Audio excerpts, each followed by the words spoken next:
ఈరోజు ఒకసారి హాస్పిటల్లో కూడా ఒకసారి చూడండి, ఒకసారి 90 మంది పిల్లలు ఇక్కడ జాయిన్ అయ్యారు. మధ్యాహ్న భోజనం పథకం సరిగ్గా జరగడం లేదు. పిల్లలకు కనీసం బ్యాగుల సప్లై కూడా సరిగ్గా జరగడం లేదు.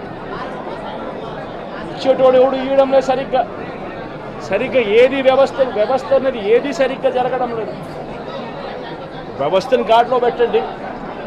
మీరు ప్రజలు మిమ్మల్ని ఏదైతే ఓటు వేశారో ఒక కారణం చేత మీరు ప్రజలు 10% మంది ఓట్లు, మాకు రావాల్సిన 10% మంది ఓట్లు మీకు వైపు డ్రిఫ్ట్ అయ్యాయి అని అంటే కేవలం మీరు చేసిన మోసపూరిత వాగ్దానాల వల్ల డ్రిఫ్ట్ అయ్యాయి. ప్రజలు మీ దగ్గర నుంచి ఎక్స్పెక్ట్ చేస్తూ ఉన్నారు. రైతులు అల్లాడిపోతూ ఉన్నారు, రైతు భరోసా అందక.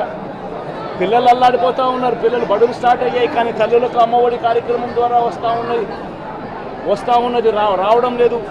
తల్లులు ఎదురుగా ఆశగా ఎదురు చూస్తూ ఉన్నారు. వాళ్ళని చూసుకోండి. అక్క చెల్లెమ్మలకి ఇస్తామన్నారు నెల 1500 రూపాయలు, అది ఇచ్చే కార్యక్రమం చూసుకోండి. ఇంటింటికి ఉద్యోగం అన్నారు, ఉద్యోగం ఇవ్వకపోతే 3000 రూపాయలు ప్రతి ఇంటికి నిరుద్యోగ వృత్తి అన్నారు. ఆ పిల్లలందరూ ఎదురు చూస్తూ ఉన్నారు, మీరు ఎప్పుడెప్పుడు ఇస్తారు 3000 రూపాయలు నిరుద్యోగ వృత్తి అని.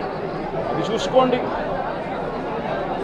ఇటువంటి ఏవి కూడా మంచి కార్యక్రమాలు ఏవి కూడా చేయకుండా రాష్ట్ర వ్యాప్తంగా భయాందోళన మాత్రమే క్రియేట్ చేసే దుర్బుద్ధిని చేసే దుశ్చర్యను ఆపండి అని మరొక్కసారి హెచ్చరిస్తూ చెప్తా ఉన్నాం.